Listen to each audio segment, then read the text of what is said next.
kami akan mendengar dahulu apa yang betul-betul Bapak keluhkan hingga sampai saat ini. Karena kami kalau hanya membaca saja kita sudah paham, tapi paling enggak kalau dengar suara langsung dari warga, apa yang dikeluhkan. Dan tentunya kami akan di sini ada dinas tanah perumahan bisa nanti menyampaikan, dan pasti kami akan sandingkan apa dan bagaimananya yang harus kami putuskan dan atau rekomendasikan. Monggo. Salam sejahtera buat kita semua. Saya dengan Ismail mewakili warga dari RW 11 setidaknya ingin menyampaikan hal-hal yang perlu mengenai Fasum ini. Jadi kronologis permasalahan tanah Fasum RW 11 Gria Kebraun Tengah, Kelurahan Kebraun, Kecamatan Karantilan. Yang pertama yaitu bahwa pada sekitar tahun 2005 melihat tanah yang tidak terurus, kumuh penuh dengan ilalang dan sampah, warga melaksanakan gotong royong pembersihan, membangun lapangan yang dikenal dengan nama Lapangan Semanggi yang terletak di ujung jalan Gria Kebraun Tengah 14 berbatasan dengan rumah Bapak Yusuf almarhum dan Bapak Herman Laturete almarhum pada sebidang tanah dengan bekas hak guna bangunan nomor 9 Kelurahan Kebraun sebagian seluas kurang lebih 172 meter persegi atas nama PT Kusuma Kartika Internusa PT KKI yang HGB-nya telah berakhir pada tanggal 19 bulan 7 2005. Yang kedua, bahwa pembangunan lapangan Semanggi tersebut oleh warga RW 11 Kelurahan Kebraun telah terlebih dahulu meminta izin dan atau memberitahu kepada bekas pemegang HGB nomor 9 Kelurahan Kebraun, dalam hal ini PT KKI secara tertulis, tetapi tidak pernah mendapat jawaban. Dan Bapak Murianto Hendarsin, warga RT 1 RW 11 Kelurahan Kebraun, telah berkonsultasi dengan Kantor Pertahanan Kota Surabaya pada sekitar tahun 2006 dengan penjelasan bahwa HGB nomor 9 Kelurahan Kebraun PT KKI memang telah berakhir haknya pada tanggal 19 bulan 7 2005 dan tidak diperpanjang atau diperbarui haknya, dan jika dipergunakan untuk fasilitas umum diperbolehkan. Yang ketiga, poin A, di tahun 2017 RW 11 mengajukan permohonan Fasum dan Fasos RW 11 Gria Kebraun dengan nomor 2316 garing 3591 garing 0305 garing 05 garing 17 ke PT KKI, tetapi tidak ada tanggapan. Yang kedua, mengundang 3 kali PT KKI untuk membahas masalah tanah fasilitas lingkungan di RW 11, tetapi tidak pernah datang. Yang keempat, bahwa pada sekitar tahun 2012 warga melaksanakan perluasan pembangunan lapangan olahraga bulu tangkis, voli, sepak takraw, jogging track di lapangan Semanggi dari yang semula seluas 122 meter persegi menjadi seluas 172 meter persegi, membuat garis lapangan olahraga, membuat penerangan untuk lapangan, membuat jogging track sepanjang kurang lebih 20 meter, membuat pagar sepanjang kurang lebih 26,66 meter sebagai pembatas lapangan dan sekaligus berfungsi sebagai lalu pengaman saluran yang berada di sebelah timur lapangan Semanggi, membuat lubang saluran penunjang yang beban untuk acara jelas biar kita berdasarkan data yang ada di Dinas Cipta Karya yang terhadap segmennya PT KKI itu memang kalau melihat posisi yang berdasarkan rapat di Komisi C dan juga melihat HGB yang disampaikan oleh warga ini terhadap nama Sumono SE, memang posisi yang diajukan itu posisinya memang belum efektif. Jadi belum efektif. Ini berdasarkan data yang ada di Dinas Cipta Karya. Dan kemudian di berdasarkan yang lokal yang sama juga terdapat permohonan atas nama Pak Sumono SE sendiri yang memang berdasarkan rapat di Komisi C dan kita juga sepakati bersama, istilahnya ditelusuri dulu terhadap permasalahan tanah ini, bagaimana proses dan sebagainya. Cuman mungkin Yang menjadi untuk terkait PT KAI sendiri sih, memang kita lagi berproses terhadap penagihan pasungnya, di mana memang ada bagian-bagian yang tidak dikuasai oleh PT KAI, sehingga memang perlu dilakukan namanya replanning seperti itu. Sehingga dalam proses replanning dan untuk proses replanning tersebut masih terdapat ada proses yang namanya wislahu yang lama. Itu yang memang menjadi harus di penyelesaian pasung dari PT KAI. Sementara itu bisa kami sampaikan. Ini saya ingin tanya di Dinas Cipta Karya dulu, apakah set plan-nya PT KAI tadi dikatakan efektif, apa istilahnya? Ya, coupling efektif itu maksudnya bagaimana? Bukan pasung. Itu coupling efektif. Ini untuk di set plan-nya dia. Set plan-nya itu sudah resmi disahkan oleh Cipta Karya. Ya, ini berdasarkan data yang kami punya, kami menemukan yang set plan-nya PT KAI yang tahun 89. Ya, maksud saya set plan-nya itu memang resmi, kan di samping set plan itu mesti ada itu tempelnya yang diakui pemerintah kota itu.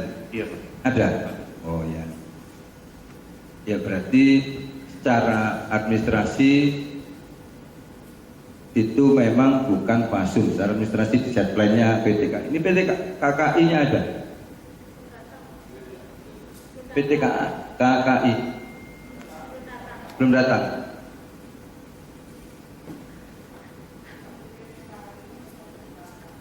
Ya. 30% dari luasan itu ya. Iya, Pak.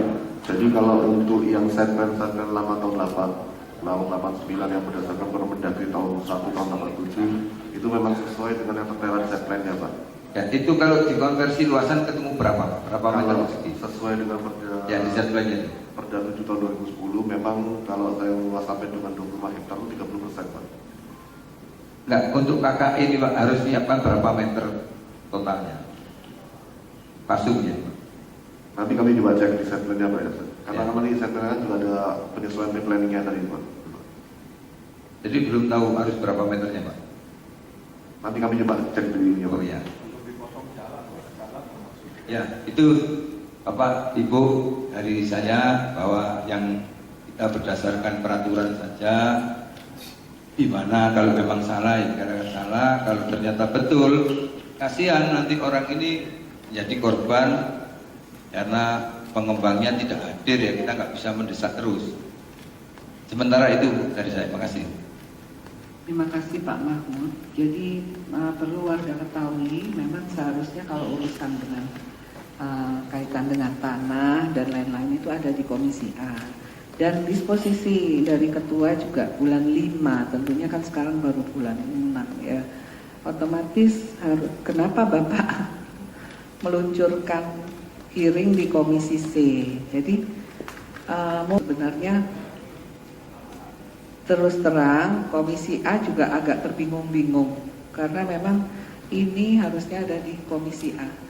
Terus mungkin karena tadi sudah jelas ya ada keterangan dari Cipta Karya, dari Pak Mahmud selaku anggota Dewan, juga nanti Bapak dan Ibu sekalian mungkin akan mendengarkan dari anggota lainnya yang bisa memberi masukan.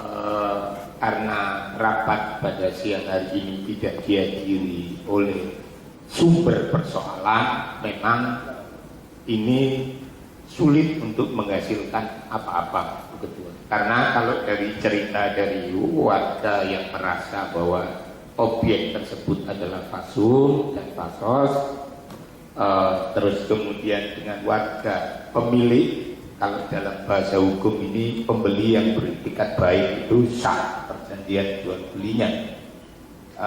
Jadi sumber persoalannya itu kan di pihak pengembangnya.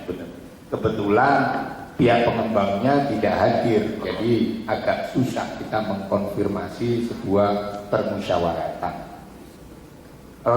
Sebenarnya apa yang disampaikan oleh Pak Ketua LPMK tadi ya sepertinya menjadi nafas kita bersama bahwa warga adalah korban, warga pemilik sebelumnya, pemilik rumah-rumah sebelumnya. Pak Sumono juga korban. Oleh siapa? Ya oleh pengembang. Satu. Oleh siapa lagi? Ya oleh pemerintah kota karena mungkin abai melakukan pengawasan. Kalau replanning itu kan mestinya mendapatkan persetujuan oleh warga. Kalau itu sudah dihuni, kecuali set plan itu masih berupa tanah pekarangan kosong, mau dirubah model apapun oleh pengembang, tidak perlu ada persetujuan warga yang didokumentasikan dalam bentuk tanda tangan. Cuman saya tadi tertarik yang disampaikan oleh Pak Ketua. Saya pikir ini tidak bisa diteruskan, Bu Ketua. Kita berterima kasih atas kehadiran Bapak-bapak sekalian. Yang paling penting kami hanya mengimbau sambil kita mengundang kembali pihak pengembang dan kantor pertanahan pastinya.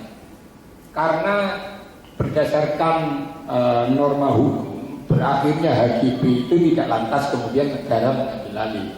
Prioritas pertama adalah pemilik hak. Jadi tidak lantas kemudian HGB mati tahun 2020 itu kemudian diambil oleh negara, tidak begitu Pak definisinya. Prioritas pemberian haknya tetap kepada pemilik hak sebelumnya. Memang diatur 2 tahun sebelumnya sudah harus dilakukan perpanjangan HGB. Nah, syarat-syarat perpanjangan HGB itu adalah salah satunya peta bidang apakah masih sama ketika HGB itu diberikan dengan pengajuan permohonan baru, perpanjangan baru dan lain-lain sebagainya, yang tentu itu wajib dihadiri oleh kelurahan, oleh tetangga kanan kiri depan belakang kalau ada dan lain-lain sebagainya. Tentu kan kami harus konfirmasi ini ke kantor pertanahan, Bu Ketua. Nah kalau kantor pertanahannya tidak hadir kan juga kita sahur manuk, ini warga sama-sama korban. Pak Camat dan Pak Lurah sebaiknya hadir di tengah-tengah warga agar tidak terjadi disharmonisasi antar korban. Bagi saya Pak Sumono ini korban, warga pemilih sebelumnya juga korban. Nah, sesama korban harus diperjuangkan untuk memaksa agar kontraktor ini, pengembang ini bertanggung jawab penuh kalau pengembangnya masih beroperasional. Yang terakhir, Ketua, tanpa bermaksud menyinggung siapapun, karena bagaimanapun juga rapat ini dilaksanakan di kantor negara yang masuk dalam objek vital nasional. Kami mohon dengan sangat, batas norma kesopanan itu kan terletak pada diri kita masing-masing. Mohon seyogyanya besok kalau diundang rapat di kantor negara sebaiknya pakai kemeja, sebaiknya, agar itu menjadi pedoman kita semua. Mohon maaf sekali, itu cara kita menghargai substansi rapat pada hari ini. Ini tanpa bermaksud menyinggung siapapun. Mudah-mudahan yang pakai kaos besok-besok pakai kemeja. MPU Bina Marga memang sering masuk ke gorong-gorong, jadi tidak sempat ganti Pak. Mudah-mudahan besok di mobilnya ada kemeja. Mohon maaf, ini introspeksi kita semua. Cara kita menghargai kata orang Jawa itu kan aji mirogo soko busono. Kira-kira itu Bu Ketua, ini tidak bisa dilanjutkan. Kita mungkin tunda untuk memanggil pihak KEK hadir dan kantor pertanahan untuk kita dalami bagaimana proses penerbitan HGB tersebut. Dan prinsip bagi kami, karena ini sama-sama korban, maka kedua-keduanya harus mendapatkan haknya. Kalau fasumnya belum diserahkan, segera repot menekan PT KEK. Kalau saya sepakat memang PT ini harus di-hold dulu segala perizinannya agar segera diserah terimakan fasum-fasumnya kepada pemerintah Kota Surabaya. Demikian yang bisa saya sampaikan. Mohon maaf apabila ada kata-kata yang kurang berkenan. Kalau sama-sama tidak punya sertifikat, bukti yang kuat siapa yang menguasai. Itu pun diatur minimal 20 tahun misalnya, baru mengajukan hak. Kalau saya lihat uraian di sini kan Bapak, ketika negara itu habis HGB-nya, negara kan masih belum memberikan ke siapa-siapa haknya itu. Panjenengan, warga juga tidak pernah mengajukan haknya lewat BPN, sehingga sampai hari ini bahkan yang punya hak itu adalah Pak Sumono. Karena itu secara legal formal, menurut kami yang punya hak ya Pak Sumono dan tidak bisa diganggu gugat menurut saya. Kalau mau ngomong pembatalan misalnya, itu ranahnya bukan di kantor DPRD, tapi bisa gugatan PT UN. Sekali lagi saya cuma meluruskan, jangan sampai warga kemudian dengan warga lainnya yang itu punya etikat baik membeli rumah, itu kemudian jadi bermusuhan. Saya mendukung tadi, untung Pak LPMK-nya wisdom, bisa meredam antara warga dengan pemilik rumah.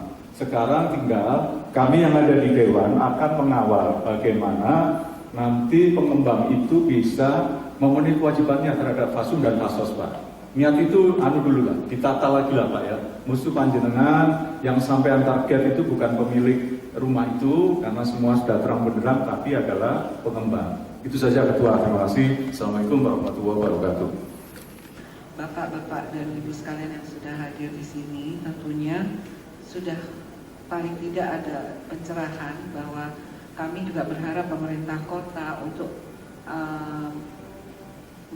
membantu menghadirkan kelak ada iri kembali PT KKI. Tentunya pemerintah kota jajarannya itu yang sudah mengerti